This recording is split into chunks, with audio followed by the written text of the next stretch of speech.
Bonjour les amis, alors cette vidéo s'adresse principalement aux joueurs débutants, mais il est possible évidemment pour les joueurs intermédiaires de faire des révisions.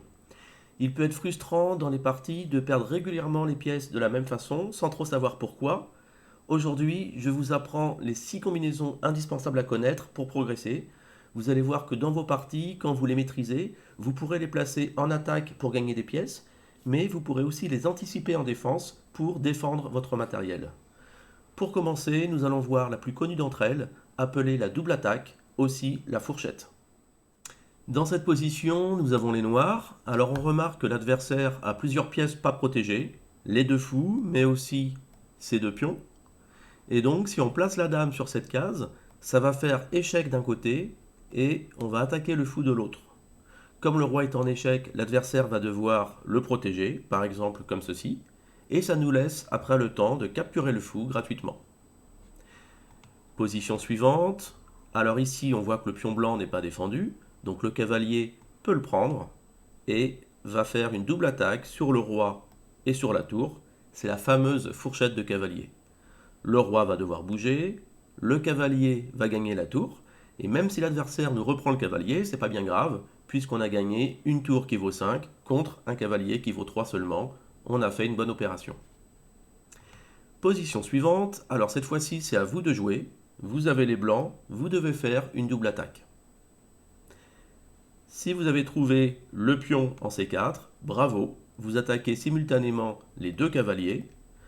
Un des deux cavaliers va devoir partir, on va prendre l'autre, et même si on récupère, si l'adversaire récupère le pion, là encore, on a gagné du matériel, c'est une belle combinaison. Alors heureusement, en partie parfois, il est possible de se défendre contre les doubles attaques. On va voir que si les blancs ici avancent leur pion en B4 pour attaquer les deux tours, on a une possibilité pour sauver tout le matériel. On va sauver la première tour sur cette case en faisant un échec intermédiaire. L'adversaire n'a pas le temps de manger la deuxième tour, puisque son roi est en échec. Il va donc devoir s'en aller, et ça nous laisse le temps de bouger la deuxième tour, et donc de conserver tout le matériel. Maintenant que nous avons vu en détail la double attaque, nous allons passer à l'arme tactique numéro 2, le clouage. Dans cette situation, c'est au noir de jouer. Le pion E4 n'est pas défendu. Est-il comestible par la dame? Eh bien non, car si la dame prend le pion, on remarque qu'il y a un alignement sur la colonne ouverte du milieu de la dame et du roi. Ça permettrait au blanc d'y placer la tour, d'attaquer la dame, qui se retrouverait clouée, c'est-à-dire qu'elle n'a pas le droit de quitter cette colonne, sinon ça mettrait le roi derrière en échec. Alors si elle prend la tour, évidemment, on reprend la dame, on a gagné une dame contre une tour, ce qui est une bonne affaire. Et si la dame reste là, eh bien, on va la capturer au coup suivant. Alors on appelle ça un clouage absolu, parce que la pièce qui est clouée a interdiction de changer de ligne, sous peine de mettre le roi en échec. Dans la position suivante, c'est un petit peu différent. Donc là, on remarque encore une fois un alignement du cavalier et de la tour sur cette diagonale. C'est super important en fait pour bien repérer les combinaisons, de prendre le temps vraiment d'observer attentivement comment sont alignées les pièces. Donc là, il y a un alignement sur la diagonale. Si on y place le fou, c'est ce que j'appelle une brochette de pièces, puisqu'on vient compléter cet alignement. Donc le cavalier ici, il est cloué, mais pas de manière absolue. Il a le droit de bouger puisqu'il n'y a pas le roi derrière, mais c'est une pièce quand même importante, donc on parle de clouage relatif. Les blancs peuvent protéger le cavalier avec le pion, et là, pas de précipitation. C'est pas le moment d'échanger tout de suite le fou contre le cavalier, sinon l'adversaire va reprendre et il s'agit juste d'un échange de pièces. Mais comme le cavalier est toujours cloué, eh bien on va l'attaquer une deuxième fois avec le pion. Le cavalier, ici, soit il s'en va, dans ces cas-là, on va gagner la tour, qui vaut 5, on repère le fou seulement, on a fait un petit bénéfice. Ou alors, si le cavalier reste là et que l'adversaire bouge sa tour, eh bien, on va prendre le cavalier avec le pion et on va gagner encore plus de points. On passe maintenant à l'arme tactique numéro 3, appelée l'enfilade. Alors c'est une sorte de clouage inversé. On voit que là encore l'adversaire a des grosses pièces alignées sur cette diagonale et on va pouvoir faire une brochette de pièces en mettant le fou en F3.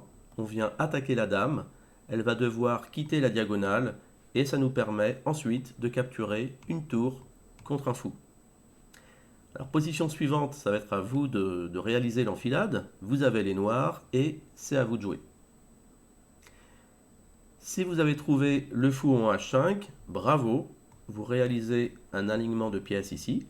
Le roi va devoir partir et vous allez capturer le cavalier juste après. Arme tactique numéro 4, l'échec à la découverte. Ici, on remarque un élément important de la position, c'est que la colonne centrale est totalement ouverte, c'est-à-dire dépourvue de pions. Alors la dame blanche, elle est prête à donner un coup d'échec, il y a juste le cavalier qui fait obstacle. Donc l'idée, ça va être de bouger le cavalier pour libérer le potentiel de la dame, mais pas n'importe où, on va essayer d'attaquer la pièce la plus forte avec le cavalier. Donc si le cavalier vient en C6, il est invincible, puisque la dame fait échec pendant ce temps-là, hein, donc les pions noirs ne peuvent pas prendre le cavalier. Pour protéger le roi, les noirs vont devoir mettre une pièce devant, soit le fou, dans ces cas-là, on mange la dame, ou alors, si c'est la dame qui se place en E7, ça ne change rien, puisque le cavalier est tout à fait capable de la capturer. Position suivante, ça va être à vous de faire la combinaison. Donc vous avez les blancs, le trait est au blanc. Quel coup allez-vous jouer? Ben là, on remarque que la tour est prête à faire échec. C'est juste le fou qui gêne. Donc, il y a plusieurs solutions pour gagner la pièce la plus importante, la dame. On peut faire le fou en B7, échec. Le roi va devoir bouger.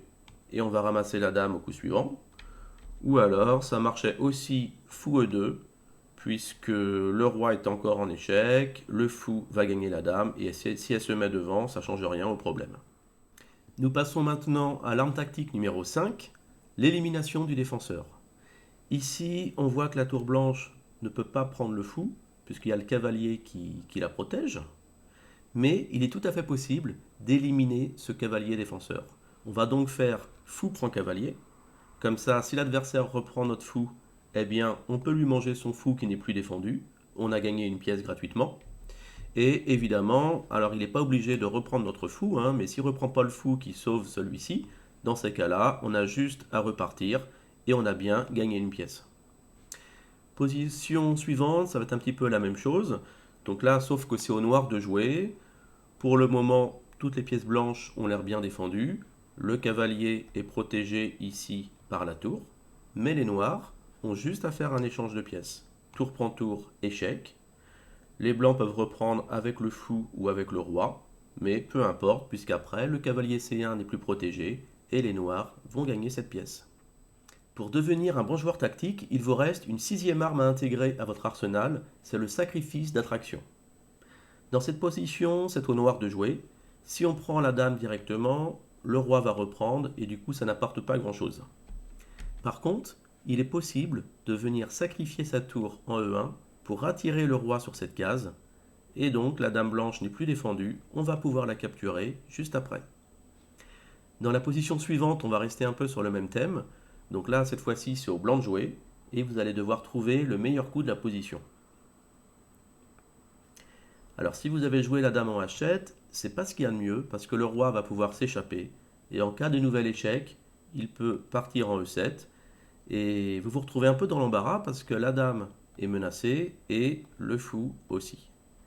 Donc dans la position initiale, il y avait un bien meilleur coup, et bravo si vous avez trouvé donc le sacrifice de la tour en H8, ça permet d'attirer le roi au coin, et maintenant on va pouvoir placer la dame en H7, faire un baiser de la mort qui donne échec et mat. Voilà, cette vidéo est maintenant terminée. Si elle vous a plu, merci de liker ou de laisser un commentaire. Et sinon, n'oubliez pas de vous abonner parce que très prochainement, je vais faire une nouvelle vidéo où je vais vous donner 3 méthodes d'entraînement pour vous habituer à pratiquer toutes ces combinaisons qu'on vient de voir aujourd'hui. Je vous souhaite de bonnes parties les amis et je vous dis à bientôt.